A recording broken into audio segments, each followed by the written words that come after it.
Quero convidar você a abrir a sua Bíblia em Romanos capítulo 5. Poderia falar melhor a respeito de Páscoa lendo o livro de Êxodo, no capítulo 12.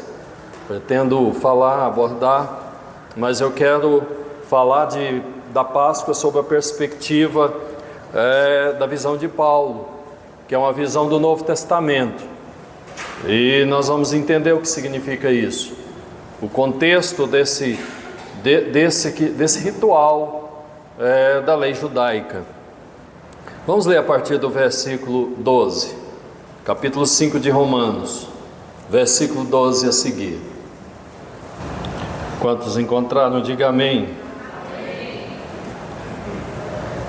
Portanto, assim como por um só homem entrou o pecado no mundo, e pelo pecado a morte, assim também a morte passou a todos os homens, porque todos pecaram. Porque até o regime da lei havia pecado no mundo, mas o pecado não é levado em conta quando não há lei. Entretanto, reinou a morte desde Adão até Moisés, mesmo sobre aqueles que não pecaram à semelhança da transgressão de Adão, o qual prefigurando aquele que havia de vir. Todavia não é assim o dom gratuito como ofensa, porque se pela ofensa de um só morreram muitos, muito mais a graça de Deus e o dom pela graça de um só homem, Jesus Cristo, foram abundantes sobre muito. O dom, entretanto, não é como no caso em que somente um pecou, porque o julgamento derivou de uma só ofensa para a condenação, mas a graça transcorre de muitas ofensas para a justificação. Se pela ofensa de um e por meio de um só reinou a morte, muito mais os que recebem a abundância da graça e o dom da justiça reinarão em vida por meio de um só, a saber, Jesus Cristo. Pois assim como por uma só ofensa veio o juízo sobre todos os homens para condenação, assim também por um só, diga assim, um só, ato de justiça veio a graça sobre todos os homens para a justificação que dá vida. Porque, como pela desobediência de um só homem, muitos se tornaram pecadores, assim também, por meio da obediência de um só, muitos se tornarão justos. Sobreveio a lei para que avultasse a ofensa, mas onde abundou o pecado, superabundou a graça, a fim de que, como o pecado reinou pela morte, assim também reinou a graça pela justiça para a vida eterna, mediante Jesus Cristo nosso Senhor. Amados, eu quero fazer um pano de fundo a respeito do que eu pretendo falar nessa noite, fazendo um relato rápido. Eu não vou fazer a leitura, mas quero fazer um relato abreviado do que é a Páscoa. A Páscoa foi está instituída, determinada por Deus a Moisés, lá no capítulo 12 do livro de Êxodo. E a Páscoa ela começa assim. Deus tinha enviado já 9 pragas sobre o faraó e sobre toda a terra do Egito. A última das pragas, a penúltima, que é a 9ª praga, é a praga das trevas. E houve uma escuridão tremenda sobre a terra do Egito. A Bíblia diz que Faraó endurecia o coração a cada praga daquelas. Então eis que o Senhor declara através de Moisés e manda advertir o faraó do Egito, dizendo: olha, ou você libera o povo, ou uma consequência maior ainda virá sobre a terra. Mas a Bíblia diz que o coração dele se endureceu mais ainda. E o Senhor então declarou que haveria de vir a 10ª praga e última praga. E depois dessa praga, Faraó finalmente haveria de deixá-los ir. E a 10ª praga seria a morte dos primogênitos. Em todas as casas, quer de servos, ou quer dos egípcios, ou até mesmo na casa do faraó, morreria o primogênito. E não é somente a morte de crianças, mas seria a morte de primogênitos que habitasse dentro de uma casa. Então poderia ser adultos, por exemplo, que estivesse dentro daquela casa, dentro daquele lar, naquela família. E o Senhor diz: olha, nessa noite vocês vão celebrar a Páscoa ao Senhor. E a ordenança da Páscoa era assim: era um cabrito ou um cordeiro. Haveria de ser de um ano e sem nenhum defeito. E interessante que é um ritual bastante peculiar, porque não poderia tirar nem a cabeça, nem os pés, quer dizer, não tiraria nenhum dos membros daquele cordeiro ou daquele cabrito. E nem mesmo a frissura deveria ser tirada, quer dizer, os rins, o pulmão, o coração do animal não era retirado, apenas a parte do intestino do animal era retirada. Então ele ficava com cabeça, com os pés, com as orelhas, o corpo completinho, a menos do intestino que era retirado. Se a família fosse grande, então somente uma família iria comer a carne do cordeiro na Páscoa. Ela precisava de ser consumida de uma só vez, durante a celebração da noite da Páscoa, porque se ela não fosse consumida, os restos precisavam de ser queimados. E se a família então fosse pequena, poderia se juntar com um vizinho, por exemplo, juntar 2 famílias, ou talvez até 3 famílias, então para aproveitar melhor aquele cordeiro ou aquele cabrito. E assim, tinha mais um detalhe: o sangue daquele cordeiro era extraído e retirado, uma parte daquele sangue, com um pincel, deveria ser espargidos nas janelas e nas portas, nos umbrais das portas e janelas daquela casa. E durante a noite da Páscoa, aquela noite especial, aquela noite que seria a noite que queria decretar a libertação daquele povo que estava escravo no Egito, também seria a noite da visitação do anjo da morte, que haveria de ceifar a vida de todos os primogênitos. A primeira Páscoa, ela não é uma Páscoa completa, porque toda a Páscoa ela deveria durar 7 dias. No primeiro dia seria o dia ou a noite em que eles comeriam o cordeiro pascal. O cordeiro pascal, ele era apenas temperado com ervas amargas. Então não ia sal, não ia nenhum condimento, não podia cozinhar o cordeiro, não era cozido, era assado, precisava de ser assado no fogo, e eles comiam. Certamente não era uma comida apetitosa, né? Não era uma comida saborosa, mas era assim que eles deveriam fazer. A Páscoa toda ela é completada com o que se chama de pães asmos. Então no dia seguinte, no outro, até o 7º dia, então eles comeriam pães asmos. Então eles não vão fazer isso porque no dia seguinte o faraó vai expulsá-los da terra do Egito, e eles têm que sair. A Bíblia diz que eles saem com o pão que eles tinham assado, eles já tinham assado uma medida de pão, e eles saem com esse pão para o deserto, e eles, durante então o trajeto, a primeira parte do trajeto, é desse pão que eles vão comer. Um pão que não era levedado, quer dizer, não podia colocar fermento nele, nenhum tipo de fermento poderia ser colocado naquele pão, sob pena de aqueles que assim o fizessem, fosse extirpado da congregação. Mais tarde a Páscoa vai ser orientada no rito da lei de Moisés. Ela só podia ser partilhada por pessoas judias ou por aqueles que se fizessem prosélitos ao judaísmo. Quer dizer, para que um homem, por exemplo, pudesse participar na ceia da Páscoa dentro da casa de um judeu, ele precisava ser circuncidado. Então a Páscoa é eminentemente um rito da lei de Moisés. E nós precisamos compreender por que isso, né? Por que a Páscoa ela é instituída desta maneira? O que verdadeiramente representa? Qual o significado da Páscoa? O que quer dizer a Páscoa? Eu não tinha em mente trazer esta palavra falando sobre a Páscoa até a manhã de hoje, quando estive aqui na escola dominical, e ao estar aqui eu entendi, né, que deveria falar na igreja sobre a Páscoa. Muita gente não compreende isso, e até mesmo eu acredito que muitos crentes não compreendem exatamente o que é Páscoa. Tem gente que entende que Páscoa é um momento de comemoração, vamos comemorar a Páscoa. Outros entendem que a Páscoa é um momento de alegria, não é? Anteontem, né, no primeiro dia da Páscoa, estava indo ao mercado e passou 3 rapazes por mim, vestidos de mulher, né? E eles eram uns rapazes bem altos. E quando eles passaram por mim, eles disseram: Feliz Páscoa. Eu olhei para eles e não tive o que responder para eles, né? Como assim, Feliz Páscoa? A Páscoa não é para ser feliz, né? A Páscoa só tem 2 maneiras da gente encarar a Páscoa: ou nós celebramos ou não celebramos a Páscoa, né? E celebração da Páscoa não é essa brincadeira de mau gosto que se faz por aí, né? De presentear pessoas com ovo de chocolate.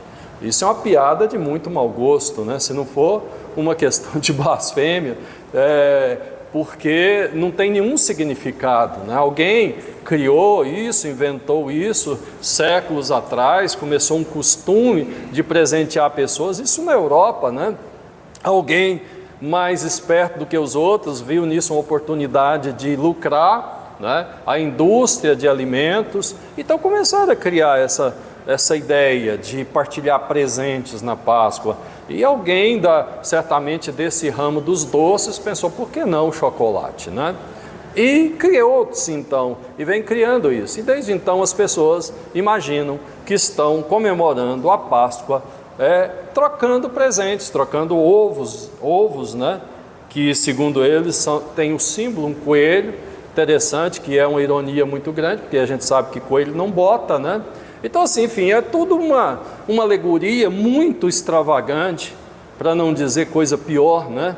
De muito mau gosto, e que não tem nada a ver com a cristandade, e muito menos com o judaísmo, né? Acredito que isso é uma ofensa a qualquer judeu, né, que celebra a Páscoa. O judeu, ele não comemora a Páscoa, ele celebra a Páscoa.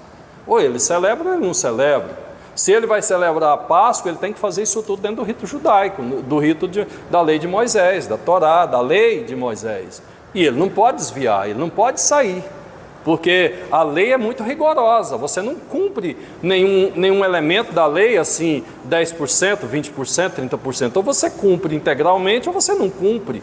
Ou é de acordo com o ritual pleno, completo, né? Comer o cordeiro de 1 ano, né? Sem nenhum defeito, e depois passar mais 6 dias comendo o pão asmo, o pão sem fermento, que é um pão duro, né? Quem mexe com bolo, essas coisas, com biscoito, sabe que se você não colocar o fermento, não cresce. Ao não crescer, ele fica duro, né? Não fica macinho, não fica tão palatável assim. Mas o fato é que nós queremos fazer as coisas palatáveis, e às vezes esse desejo de tornar aquilo que não é palatável aos nossos sentidos, aos nossos gostos, nós vamos fazendo arranjo, vamos fazendo mudanças, vamos fazendo adaptações. Mas essas adaptações nas questões da fé e nas questões do reino, na maioria das vezes são tragédias, são pecados, são situações que entristecem o Espírito Santo de Deus. Então, mas a pergunta que fica: qual é o significado então da Páscoa? O que quer dizer? O texto que nós lemos em Romanos capítulo 5, que é Paulo explicando em detalhes coisas lá do Êxodo, da história dos judeus.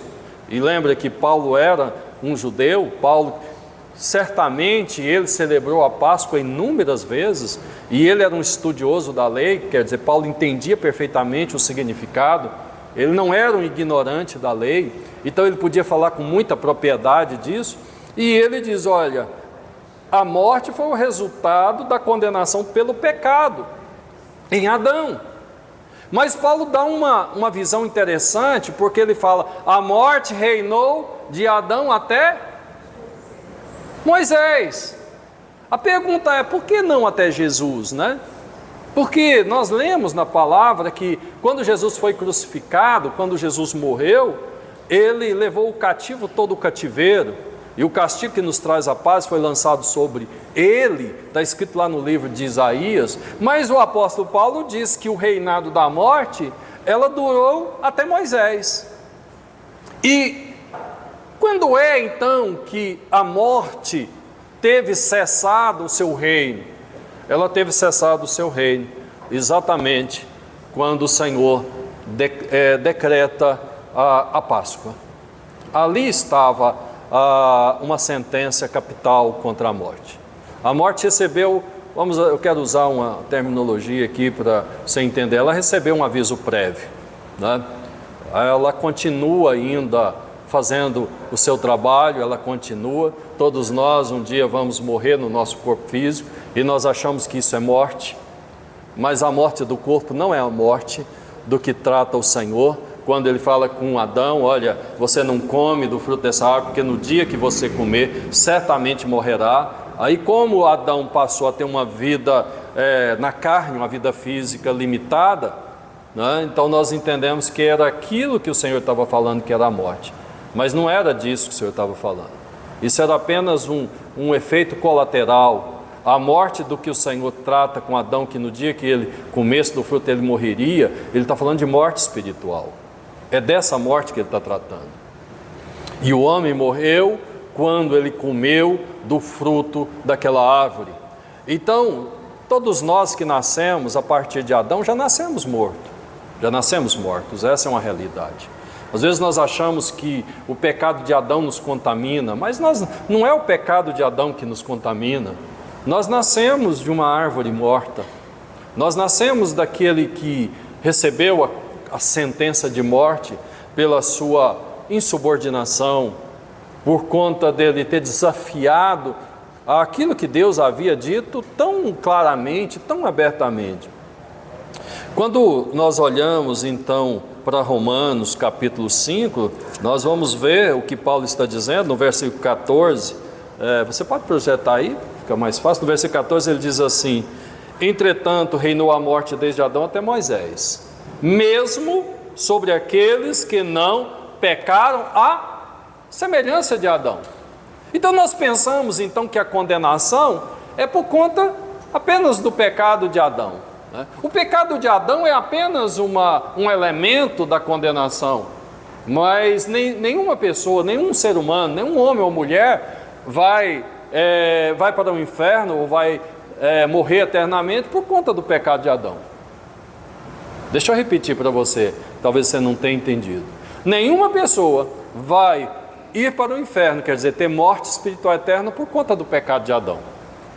Nós nascemos mortos, né? Nós já nascemos mortos espiritualmente, mas hoje a vida chegou até nós através do sacrifício de Jesus. E qualquer pessoa só poderá ser condenada pelo seu próprio pecado, não pelo pecado de Adão. Está entendendo o que estou dizendo? Qualquer pessoa só poderá ser condenada pelo seu próprio pecado. Olha, que não tinha a semelhança da transgressão de Adão. Qual é a figura daquele que haveria de vir? Então, Adão é uma figura daquele que haveria de vir. Quem é que haveria de vir? O próprio Senhor Jesus haveria de vir. E continuando, nós lemos no versículo 17, né? Versículo 5, 17, que diz assim: se pela ofensa de um e por meio de um reinou a morte, muito mais os que recebem a abundância da graça, o dom da justiça, reinarão em vida por meio de um só. Observa que a morte, ela não reina e não iria reinar para sempre, mas o que está reinando hoje é a vida. E essa vida, ela nos chega hoje através de Jesus. Então nós não podemos dizer, olha, eu estou debaixo de uma condenação por conta do pecado de Adão. Não, nós estamos debaixo do reinado da vida através de Jesus. Pela graça sois salvo, isso não vem de vós, é dom gratuito de Deus. Por que gratuito? Porque se não fosse de graça, qualquer preço que ele tivesse, alguém poderia ter uma dificuldade de pagar. Sim ou não? Qualquer pessoa pode pagar um preço baixo. Mas qual é o tamanho do preço que alguém teria que pagar para ter a salvação? Há tantas pessoas nessa terra que têm limitação de entendimento, né? Os nécios, os loucos, os que não têm entendimento. E a esses, qual o preço que ele teria que pagar? É graça, é gratuito, não tem nada que pagar. As crianças, ou aqueles que perdem a consciência dos seus atos. Há pessoas que temem o Senhor, servem o Senhor durante uma parte da sua vida e chega um momento em que eles não têm mais o livre domínio do seu entendimento. E aí? Né? E aquele ladrão lá na cruz, qual o preço que ele precisou de pagar para que ele pudesse ter uma palavra do Senhor, diz: hoje mesmo estarás comigo no paraíso? Apenas ele pediu: lembra-te de mim quando entrares no teu paraíso. Então o preço é esse. O preço é dizer ao Senhor, que o Salvador, dizendo: olha, me dê essa salvação, eu quero essa salvação, eu quero estar contigo. Então o preço é só esse: reconhecer que Ele é Senhor e que a vida está nele, e que eu posso tomar posse dessa vida simplesmente me apropriando pela fé, declarando Ele como Senhor e Salvador. O versículo 18 diz: porque assim como uma só ofensa veio juízo sobre todos os homens para condenação, assim também por um só ato de justiça veio a graça sobre todos os homens para a justificação da vida. Então é um só ato. A Páscoa está sendo realizada todos os anos, a partir daquele momento, que é o dia 14 daquele mês, chamado mês de Abib, que é o mês que ele saiu do Egito.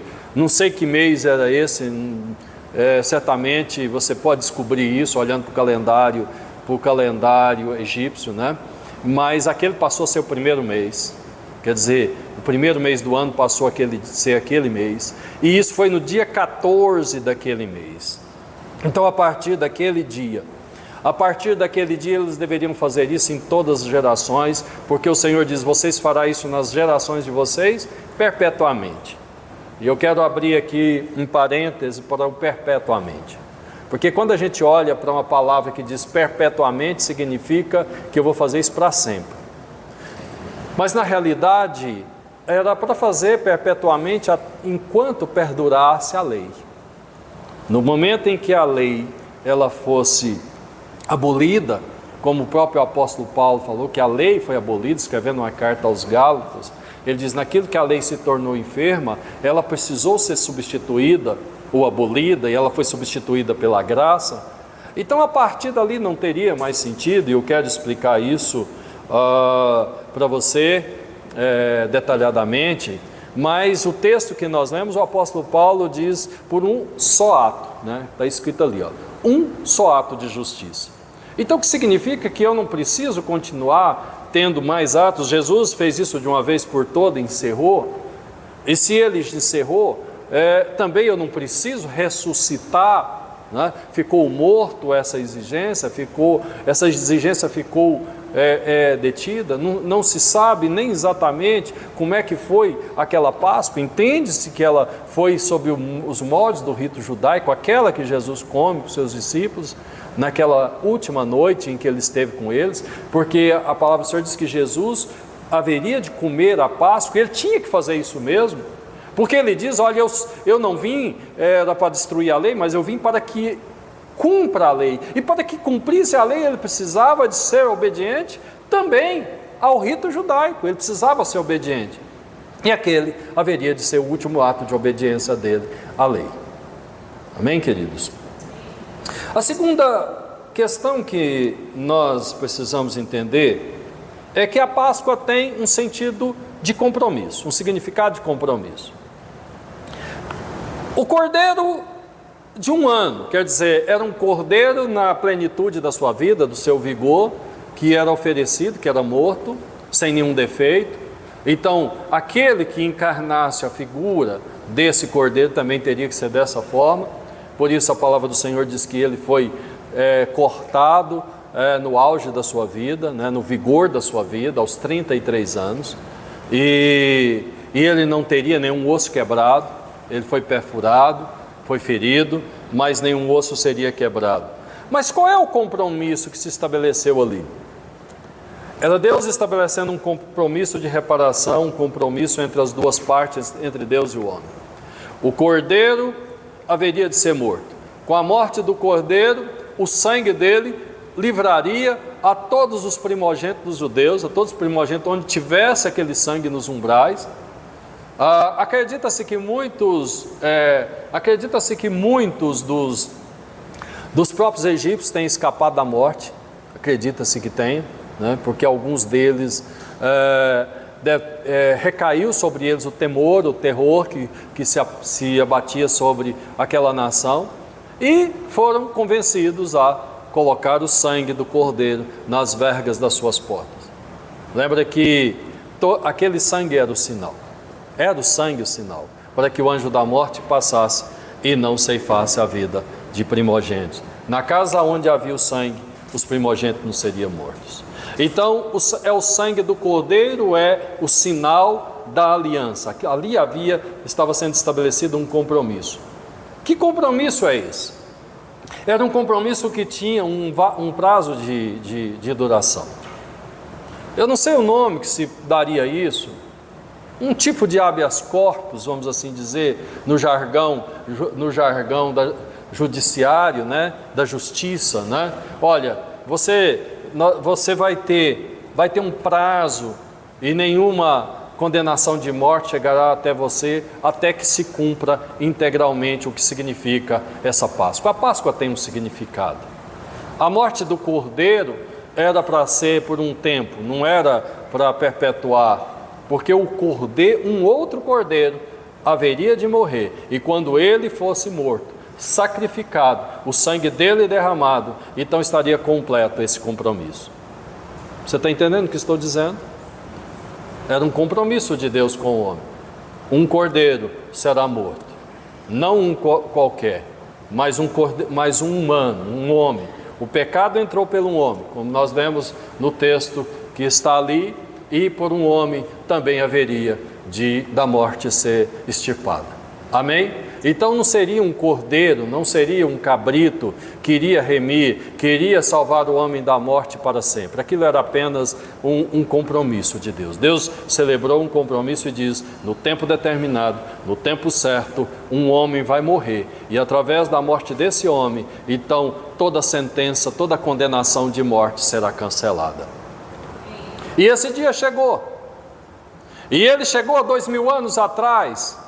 É interessante quando a gente olha para a palavra do Senhor lá no livro, lá no Evangelho de João, no capítulo 1, a partir do versículo 15, do versículo 16, nós vemos os episódios que acontecem no momento que Jesus ele desce para ser batizado por João Batista.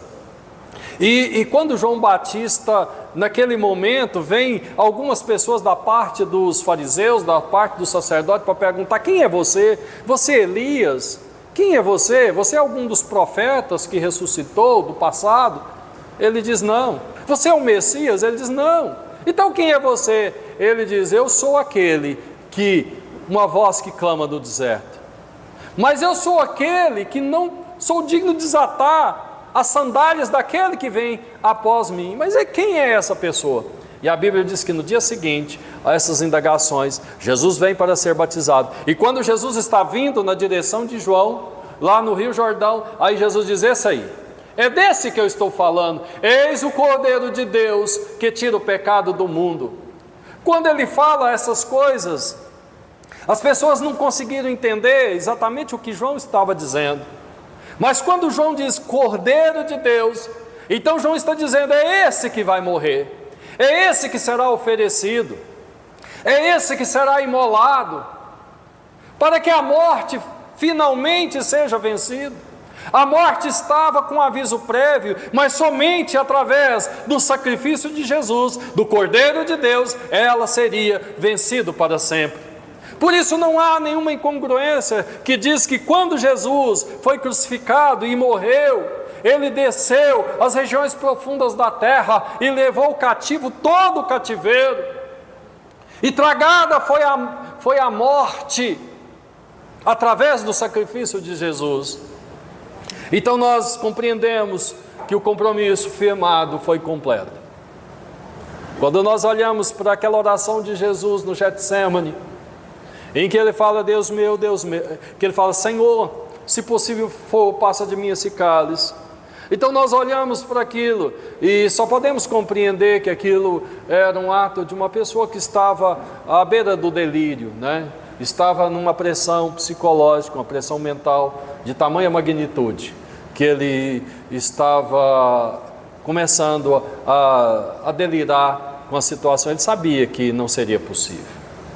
Estava predeterminado, através dos milênios, que alguém haveria de ser morto. Está de acordo com o livro do profeta Isaías, no capítulo 59, no versículo 14, que diz assim: e admirou-se de que não houvesse nenhum ajudador, nenhum intercessor, pelo que o seu próprio braço susteve. Não havia intercessor, não havia nenhum ajudador, e ele foi coberto de justiça. Sobre a sua cabeça foi colocado o capacete da salvação, trajado com vestes de justiça. E ele veio para salvar. Jesus sabia que não havia outro caminho, não havia outra possibilidade. O cálice deveria ser bebido. Como ele disse também, está registrado no livro do Evangelho de João, no capítulo 6, ele diz: eu sou o Cordeiro, o meu corpo é comido e o meu sangue é bebido, e quem não comer do meu corpo e não beber do meu sangue, não tem parte comigo. De que Jesus estava falando? Jesus estava falando palavras que eles não conseguiam entender. Como é que eles iriam entender que haveria de comer da carne de Jesus, beber do sangue de Jesus? É claro que Jesus está falando do sacrifício que ele haveria de fazer. Então era um elemento espiritual. Nós às vezes, queridos, erramos, porque nós queremos trazer para o nível do natural aquilo que está no sobrenatural. E às vezes nós queremos levar para o sobrenatural aquilo que é do natural. Então nós confundimos as coisas, pensamos que é literal aquilo que é simbólico, e às vezes pensamos que é simbólico aquilo que é literal. Mas o Espírito do Senhor nos faz entender, eles iriam entender mais tarde do que Jesus estava dizendo. Mas não sem antes muitos daqueles que seguiam Jesus se escandalizarem. Quantas pessoas estão se escandalizando hoje porque não entendem a mensagem do Evangelho? E não entendem porque não buscam essa compreensão espiritual. Olha para as questões espirituais com olhos carnais e quer entender com olhos carnais. Não vão compreender, porque a palavra do Senhor diz que nós precisamos buscá-lo em espírito e em verdade. Hoje na escola bíblica nós estávamos aqui sendo ministrados pela pastora Necida, e ela estava citando na lição aquele episódio em que Jesus encontra a samaritana, e aquela mulher quer discutir a respeito de qual é o lugar mais sagrado, qual é o lugar que se deve adorar. Ela dizia: olha, os nossos pais adoraram aqui, onde está o Monte Gerizim. O Monte Gerizim fica ao lado de Samaria, no lado norte, perto do poço de Jacó, perto da onde Jesus estava sentado, pedindo um copo d'água. Mas vocês, os judeus, dizem que é em Jerusalém que se deve adorar. E Jesus diz assim: ó mulher, está chegando o dia, está breve o dia, em que nem nesse monte e nem em Jerusalém alguém vai adorar, mas vai adorar o Pai em espírito e em verdade. Às vezes nós achamos que a nossa adoração é um ritual, ritualizamos tudo, né? Colocamos rituais e pensamos que estamos adorando, pensamos que estamos servindo a Deus nas nossas solenidades, mas nós adoramos a Deus quando Ele consegue entrar dentro do nosso coração, quando Ele consegue habitar dentro de nós, porque não é templo feito por paredes, por mãos humanas que Ele mora, mas Ele mora dentro do coração do homem. Ali é que Ele será adorado. Ele vai ser adorado não é pela sua boca, querido. Às vezes nós pensamos que são os nossos lábios o principal instrumento. É verdade que os nossos lábios são instrumentos de louvor e de culto ao nosso Deus, mas nós adoramos Ele dentro de nós. É lá dentro do nosso coração que somos o templo do Espírito.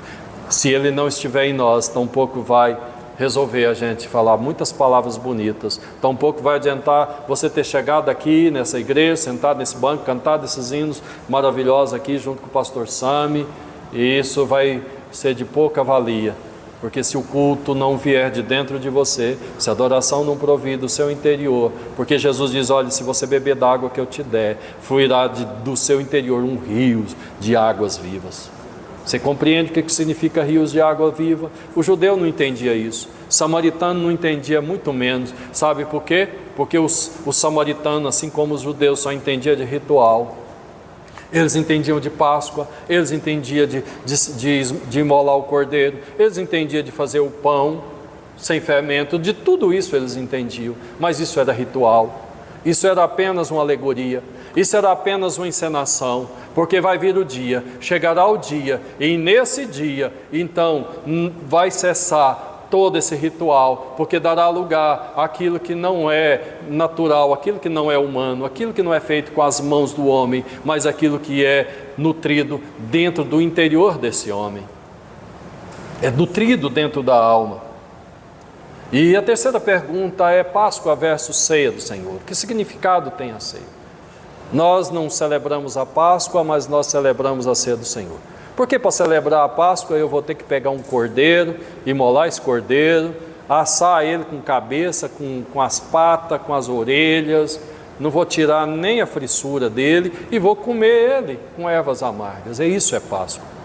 Mas eu não vou fazer isso é porque eu não quero? Não, não é porque eu não quero, é porque não é necessário. E o pior de tudo, não é porque não é necessário, é porque eu não devo fazer. Enquanto que a Páscoa apontava para frente, lembra do que era, o que queria dizer a Páscoa? A Páscoa dizia assim, olha, um cordeiro, um homem, vai vir um dia, ele será morto, e através do sacrifício dele, então a morte será vencida. Porque a Páscoa tem o sinal de salvação, tem o símbolo da salvação. Foi através daquele elemento é que o povo de Israel saiu vivo do Egito. Não houve mortes. E quando Jesus então celebra a última Páscoa dos seus discípulos, e certamente a última dele também, e o apóstolo Paulo registra lá em 1 Coríntios, no capítulo 11, diz assim, olha, esta é Jesus na noite que foi traído, tomou o pão e tendo dado graça, partiu disso. Esse texto é lido todos os primeiros domingos de cada mês aqui nessa igreja, há décadas, né? E ele diz, na noite que ele foi traído, tomou o pão e tendo dado graça, diz, esse é o quê? Essa é a nova aliança, a nova aliança. Qual é a antiga aliança? A antiga aliança é aquela que foi realizada através de Moisés lá no Egito. Mas essa é a nova aliança feita através do quê? Do meu corpo e através do meu sangue. Fazer isso todas as vezes que comerdes em memória de mim. Enquanto a Páscoa apontava para frente, a ceia, ela aponta para trás. Porque todas as vezes que nós celebramos a ceia, nós estamos lembrando de algo que já passou. E o que é que já passou? Foi aquele evento lá no Egito? Foi aquele evento da Páscoa? Não, foi a morte de Jesus na cruz. Porque se eu amanhã resolver celebrar a Páscoa e matar um cordeiro, sabe o que eu estou dizendo? Eu estou dizendo, olha, eu não reconheço a morte do Jesus de Nazaré como sendo a morte do Cordeiro de Deus. O Cordeiro de Deus ainda não veio, ele não morreu. E o apóstolo Paulo disse, se Cristo não morreu e se ele não ressuscitou, logo é vã a nossa fé. Então se o Cordeiro de Deus não veio e não morreu, a minha sua fé é vã. Então se eu celebrar a Páscoa, estou dizendo, olha, o Cordeiro ainda não veio.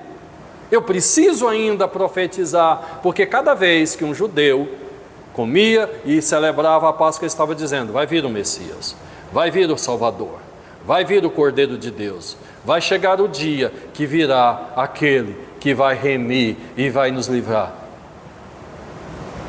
Eu não sei quantos tinham esse entendimento, talvez poucos judeus tenham tido esse entendimento, porque precisava de um profeta, precisava ter ouvido João. Esse é o problema, eles não ouviram João. Quando João aponta para Jesus e fala, esse é o Cordeiro de Deus, que tira o pecado do mundo. Eles precisavam ter entendido isso. E devia ter aceitado, mas eles não aceitaram.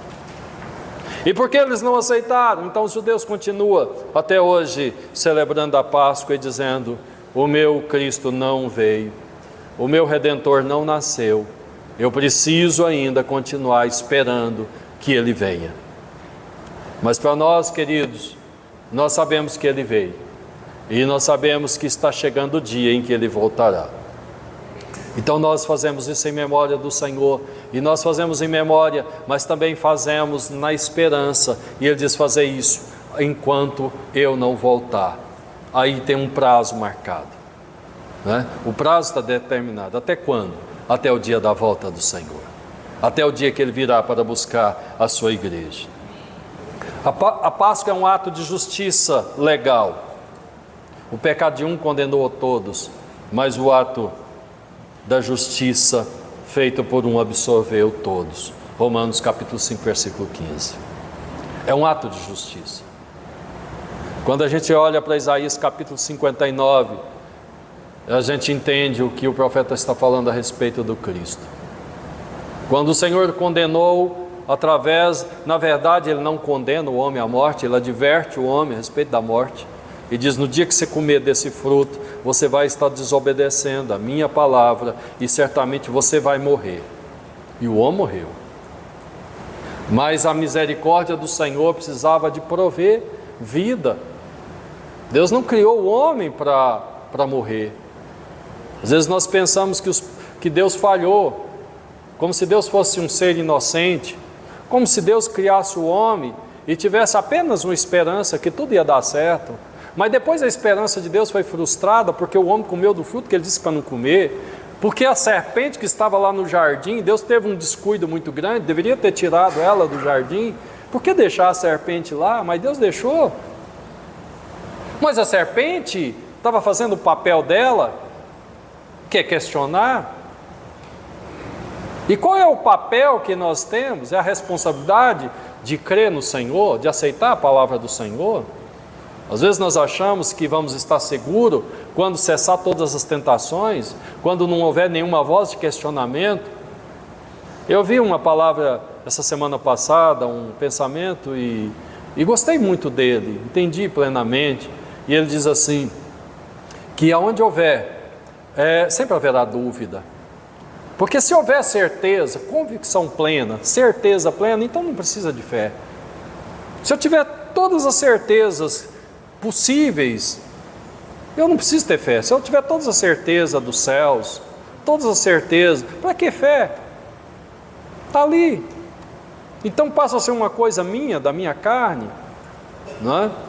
É através da fé.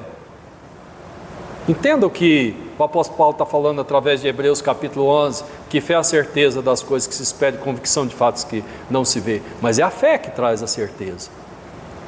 O homem não tem essa convicção nenhuma sem a fé. É ela que produz a certeza. Mas ela é uma certeza em esperança também. Amém, queridos? Nós precisamos compreender que o Senhor veio, Ele morreu, Ele foi morto na cruz, Ele era o Cordeiro de Deus, Ele foi morto sem pecado, então Ele era perfeito, e o sacrifício dele nos remiu. O ato legal foi cumprido.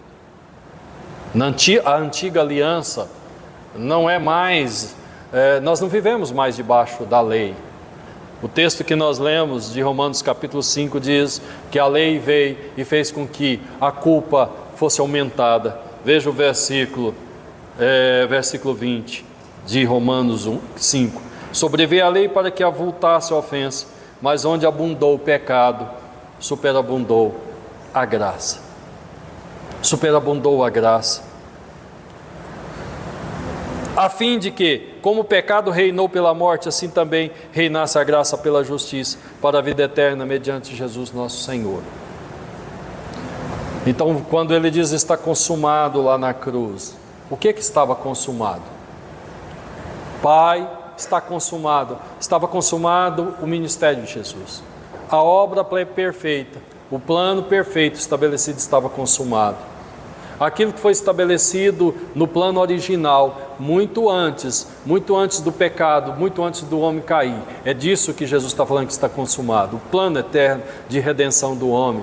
Deus não fez o homem por acaso, Deus não se enganou com o homem, Deus não errou, Deus sabia o que ia acontecer, Deus sabia que o homem ia cair, Deus sabia que a morte entraria na vida do homem, mas Deus tinha um plano de trazer o homem de volta, e Ele sabia que não haveria outra forma disso acontecer sem a intervenção dEle mesmo, do braço dEle, o braço forte dEle, haveria de trazer salvação a esse homem, trazê-lo de volta. Às vezes nós olhamos para Deus e pensamos que Deus é mau, porque nos condenou e pelo pecado, condena pelo pecado. Não. Como pode ser mau aquele que paga toda a dívida, aquele que anula toda a sentença e faz isso de forma gratuita? Como pode ser mau alguém que se oferece a si mesmo e sofre todas as afrontas que nenhum de nós aqui toleraria sofrer? Você acha que qualquer um de nós toleraria sofrer o que Jesus sofreu? Eu tenho certeza que eu não toleraria. E tenho para mim que você também não toleraria, porque se você tolerasse, então Jesus não precisava ter feito o sacrifício dele, seria você. Teria te convidado: Israel, você vai ser o Cordeiro de Deus, mas porque você não toleraria, não suportaria, então tinha que ser ele mesmo. Amém? Eu quero concluir essa palavra dizendo, nessa noite, que a salvação está em Cristo Jesus. Não há nenhuma salvação que não seja nele. Muitas vezes o diabo tem lutado para enganar as pessoas e dizendo que há salvação através de atos de compaixão, através de ofertas, através de sacrifício, através de uma vida casta, através de procedimentos, de atitudes que demonstram a nossa justiça. Mas eu quero dizer que não há nenhum preço que nós poderíamos pagar para que nós pudéssemos ser salvos. Nesses dias em que o mundo está comemorando uma Páscoa, eu não sei o que eles estão fazendo, eles estão falando de Páscoa, eles não entendem o que é isso. Estão falando de coisas que eles não compreendem. Comemorar a Páscoa, nós não comemoramos Páscoa, a Páscoa não é para comemorar. Nós estamos aqui para lembrar que o Senhor foi morto na cruz. É disso que nós lembramos. Nós estamos aqui para lembrar que nós estávamos condenados à morte pelo pecado, não pelo pecado de Adão, mas pelo meu próprio pecado. Você estava condenado à morte pelo seu próprio pecado, mas como é que você toma posse da vida? A palavra do Senhor diz assim, que todo aquele que confessa o seu pecado, todo aquele que recebe o Senhor, Deus deu-lhes o poder de serem feitos filhos de Deus. E o apóstolo Paulo reforça: nenhuma condenação há para aquele que está em Cristo Jesus. Não há condenação. Mas agora, a morte no Egito alcançou muita gente. Muita gente que não tinha o sinal do sangue do Cordeiro nas suas portas, na sua casa. Eu preciso estar coberto com o sangue do Cordeiro. Eu preciso estar identificado na nova aliança em Cristo Jesus. Porque se eu tiver, então o anjo da morte vai passar através da minha vida, e vai passar através da minha casa, e vai passar através de todos aqueles que o Senhor me dá, e ele não vai encontrar espaço. Todos os dias eu oro, e nas minhas orações eu falo: Senhor, eu coloco diante de Ti esse, aquele. Então eu tenho uma responsabilidade de intercessão para com as pessoas, especialmente com os meus da minha casa, porque na Páscoa eles faziam isso dentro de casa, na Páscoa eles faziam isso entre família, e eu não estou mais na era da lei, mas eu posso fazer isso debaixo da graça e convidando a presença do Senhor dentro da minha casa todos os dias. Senhor, entra dentro dessa casa, entra dentro desse lar, entra na vida dos meus filhos, entra no coração dos meus filhos. Senhor, faça morada ali. A palavra do Senhor diz que é o Senhor que convence do pecado, da justiça e do juízo. Faça isso. Eu te peço em nome de Jesus, eu faço essa oração sempre. Sabe, queridos, porque o apóstolo Paulo, ele mostra que há um poder na oração. Ele diz: ora para que abra-se uma porta de evangelismo. Ore por mim, ore para que o meu ministério seja cumprido integralmente. Eu quero convidar você a se colocar de pé nessa noite. E quero fazer um convite todo especial a você que está aqui nesta noite, que ainda não entregou a sua vida completamente ao Senhor. A você que ainda não declarou Jesus como o único Senhor e Salvador da sua alma. A você que ainda não confessou Ele como Cordeiro de Deus na sua vida. Ele que te sara de todas as suas feridas. Ele que te cura, que cura a sua alma, que resgata a sua alma da morte. Eu quero convidar você a vir aqui à frente. E eu quero orar com você.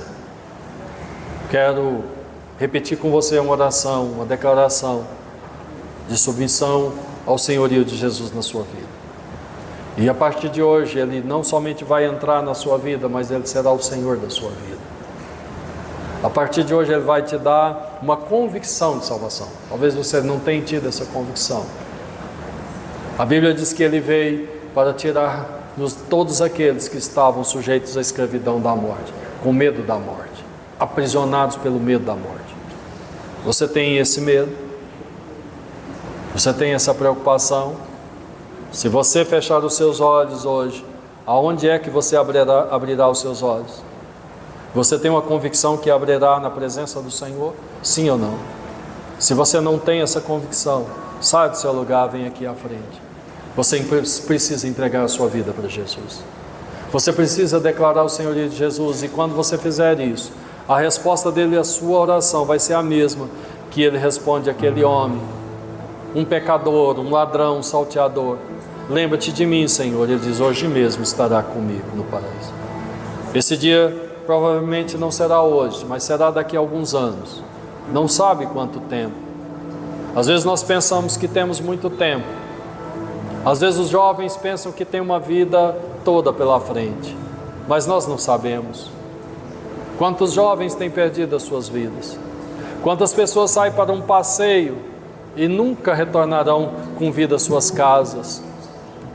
Por isso, a decisão é hoje. Quando Moisés pergunta a quem eu direi que o Senhor é para Faraó, ele diz: diga a Faraó, o eu sou me enviou.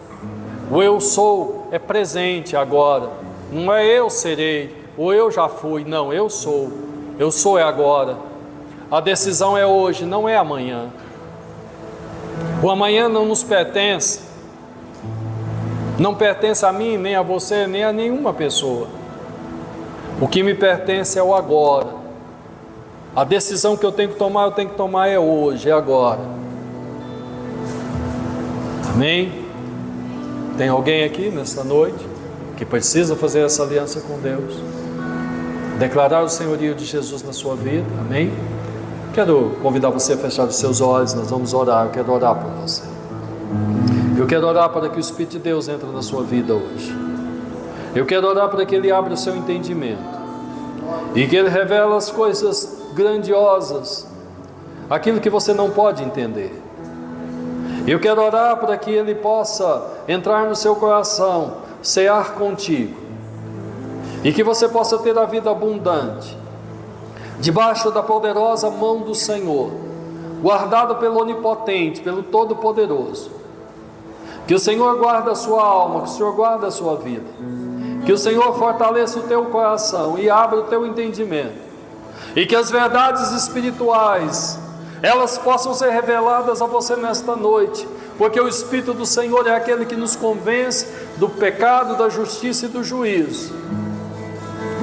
Que o Espírito do Senhor quebrante o seu coração e fortaleça os seus pés na presença dEle, e que você caminhe em santidade todos os dias da sua vida, e que você ande na presença do Senhor até o dia da vinda dEle, ou até o dia que Ele te chamar.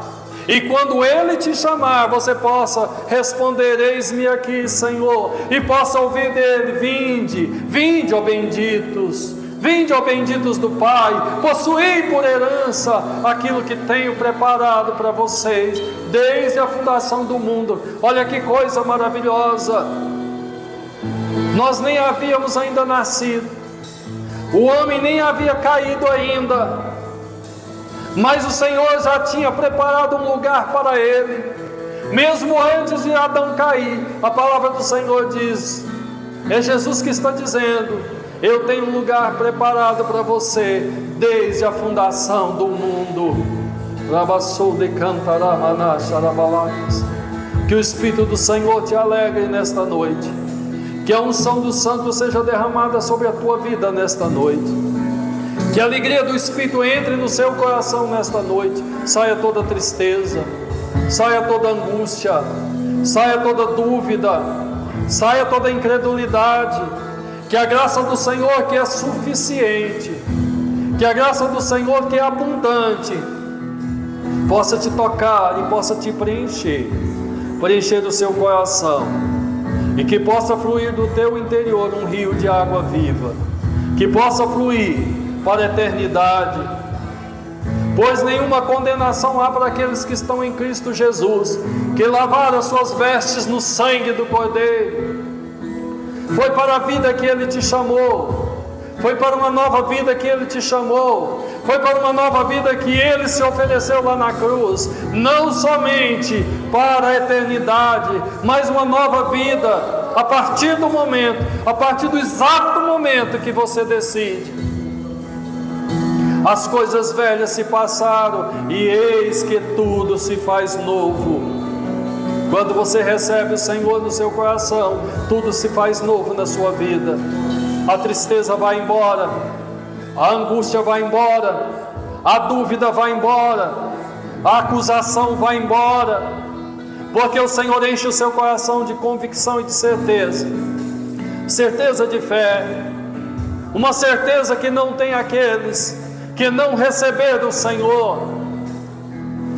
Que o Senhor fortaleça a sua vida, jovem, que o Senhor fortaleça o seu coração, moça, rapaz, que o Senhor enche o seu coração, homem e mulher, que o Senhor abra o seu coração e que você possa ver o Senhor diante de ti todos os dias da sua vida, e ouvir a sua voz dizendo: este é o caminho, e ande por ele.